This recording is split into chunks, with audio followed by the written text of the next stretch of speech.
there's a lot of correlation in between many subjects and many books. This book can be talking about spirituality, and this book can be talking about psychology. This other book can be talking about business, but they're all come to the same point. They all talk about the same thing and can be applicable to the same subject, only if you see it that way. But you will probably won't even see it like that unless you have read a lot of books, and then you start realizing, hold on, there's a pattern here. There's something that keeps repeating and repeating again and again throughout all these books. It doesn't matter what this book is talking about. I started seeing this pattern when they tell you a lot about you feeling stuck as a business or as a person. It's not an output problem. It's not that you need to do more about what you're already doing.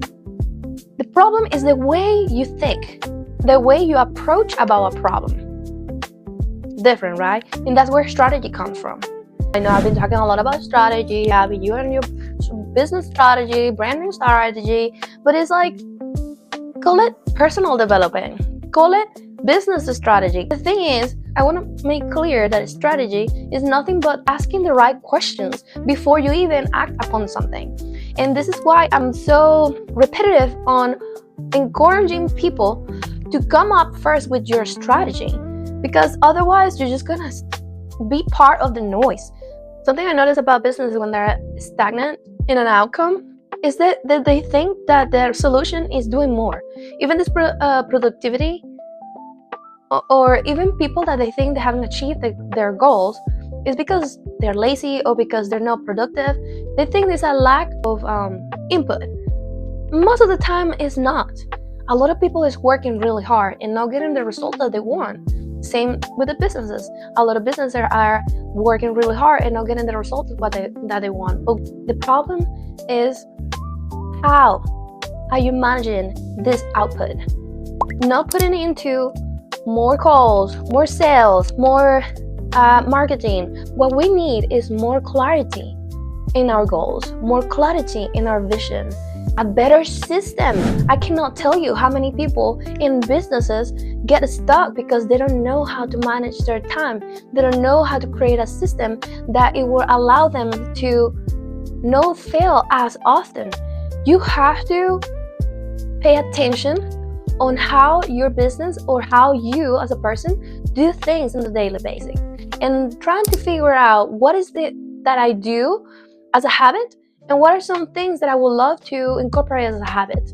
Because sometimes systems fall because they don't persistently go on, because there's not an SOP. I'm a big on SOP, a system operated procedure.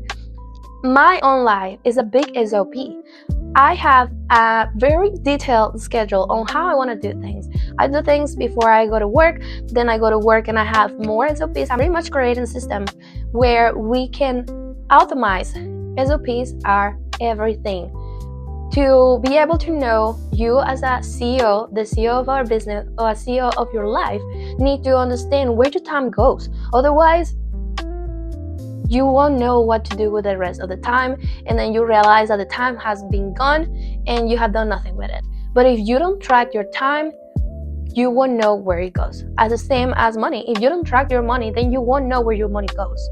One of the most influential books lately for this year that I can think of, because I actually started tracking all the books that I read, and I started making notes, because all this time I have been reading books just because I want the knowledge. I want to absorb and integrate the knowledge into who I am. But now, since I did this course on Notion, I don't know if you guys know what Notion is. It's a project management software.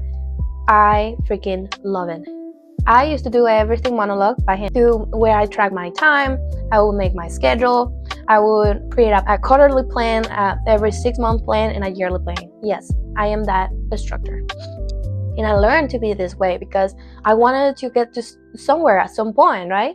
And this is why I'm creating these videos, because I want to show you the results that have gotten me here. A lot of my close friends know all the things that I do and all the projects that I work on at the same time. And often ask me, like, how you do it?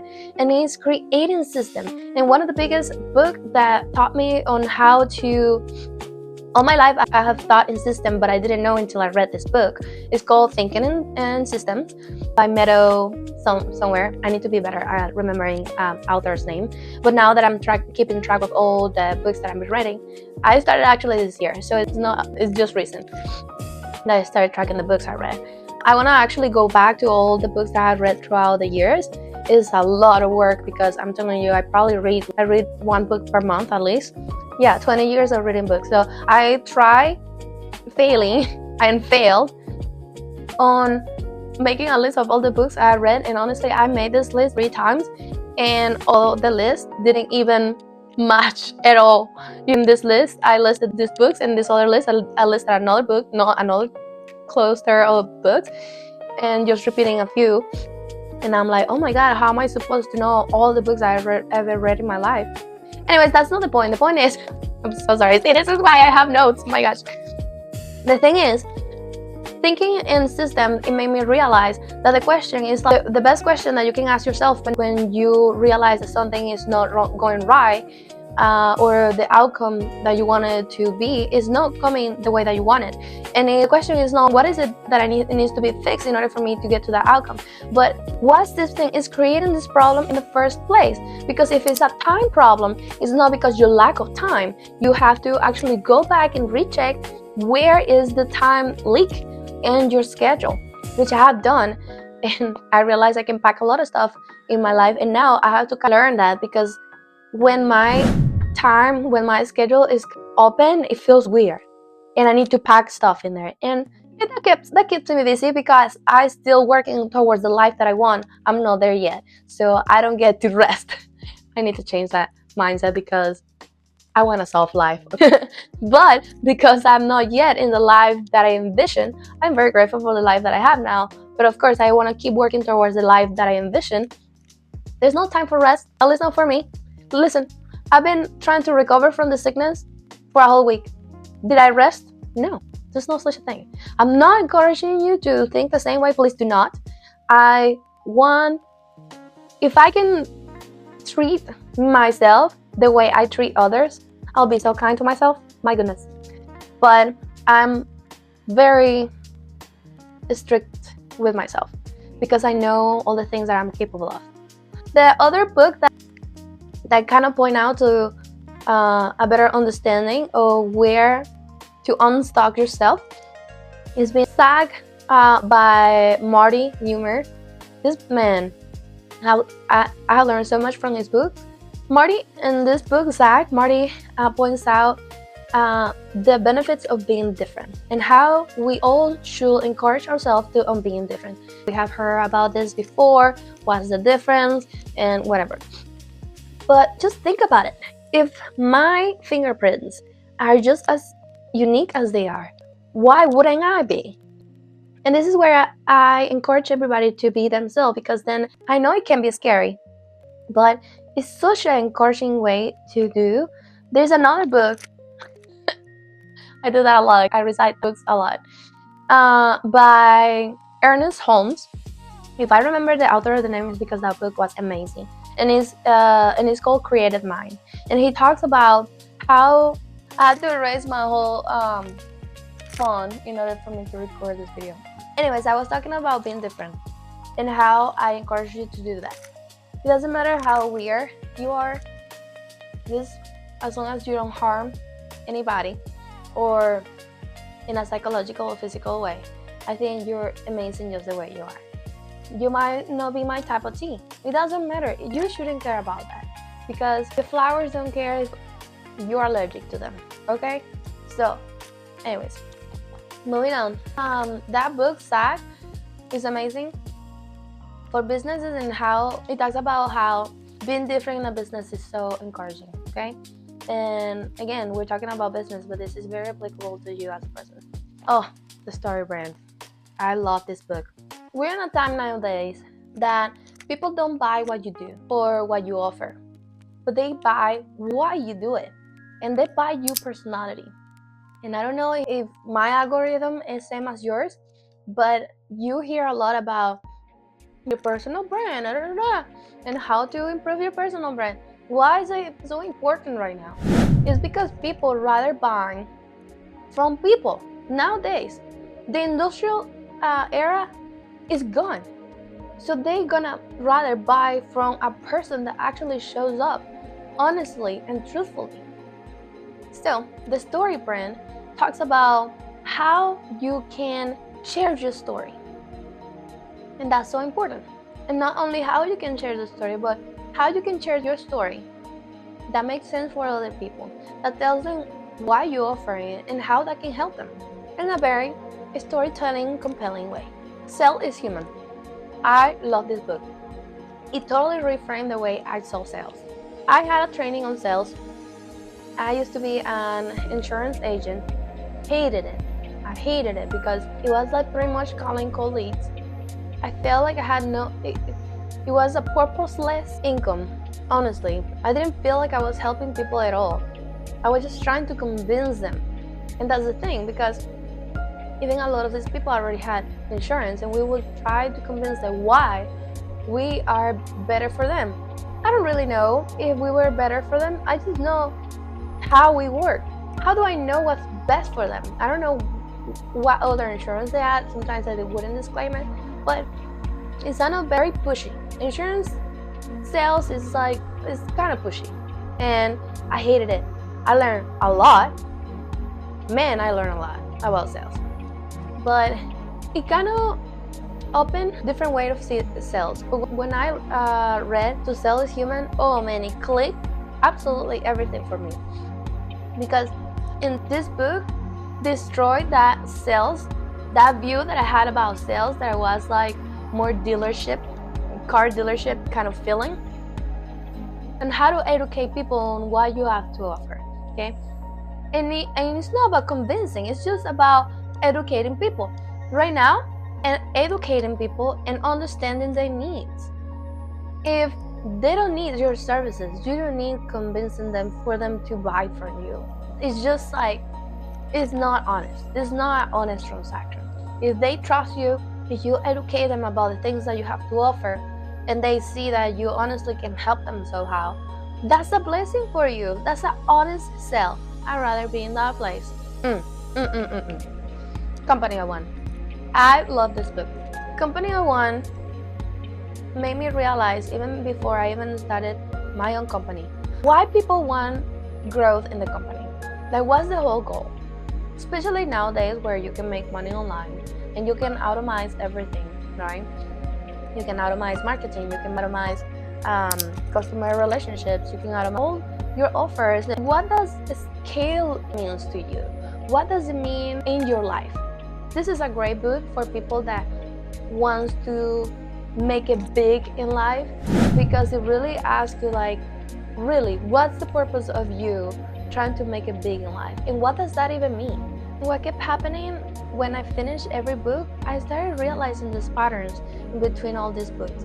They might have been talking about business, they might have been talking about how to be different, and when I say it independently, it might be hard to actually see the correlation in between all these subjects, but I see it. And what it turns out to be is all asked with better questions and with understanding where you're standing at right now, okay, and where you want to be. And that's where strategy is. Like, what do you have right now that you can act upon on, and where do you want to be? How do you see yourself right now, and how do you see yourself in 5 years from now, so you can close that gap and start acting and doing things that will get you close to that outcome. And this is where everything starts, asking better questions, because when you get clear on who you are, then many ideas come to play. You already know yourself, and you already know what are some things that will make your life easy, and this is where thinking in system comes across. What kind of friction is creating in your life? Where is the friction that is creating, that is turning out the outcome that you're having right now? If you can have less friction on doing something in your life right now, if there is something that will make your life easy somehow, what would that be? And that's how ideas are created. Now, why would anybody buy from you again? Why? because I'm different in this way. And this is why personal branding, again, is so important. And again, you need to know yourself and see what is that about you that is different about many other people. Okay? What's different about me, the way I see system, is a holistic way of seeing life, because everything is connected. And that's how thinking in system is.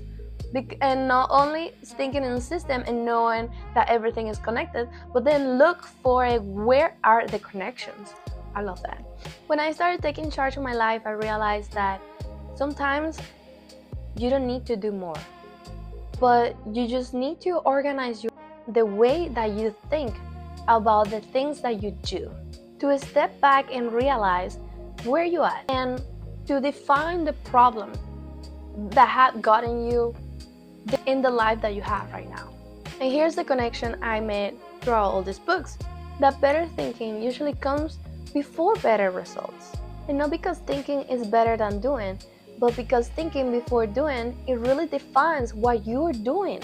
So the real shift is not on how I do more or how do I work harder, but what problems am I actually solving? What system is creating this pattern? Am I trying to forcefully being remarkable by any means? Or am I just trying to keep up? Do I really want to grow in an exponential way? Or do I just want freedom? That freedom doesn't mean exponential growth. Is it a context problem or a clarity problem? And this is why I think business, branding, and even personal reinvention and personal development or personal growth interconnects, because they all require for you to get clear, to think strategically before you act upon something aggressively, because doing more doesn't necessarily mean better outcome. Let me know in the comments what book reshaped the way that you think. I would love to take a look at that book. If you guys have any recommendations of book, I will gladly take it and maybe do a follow-up video about that book, because I don't think the goal here is to have more knowledge or read more books, but to become a clear thinker. So let me know in the comments what is your favorite book ever that reshaped your life. I will say that mine has been that I try to read this book every year is The 4 Agreements. Please read that book. I'm gonna leave it down below. I think his name is Miguel Ruiz. Yes, Miguel Ruiz. I love that book, and if you want me to talk about that book, maybe just let me know in the comments. Alrighty, peace!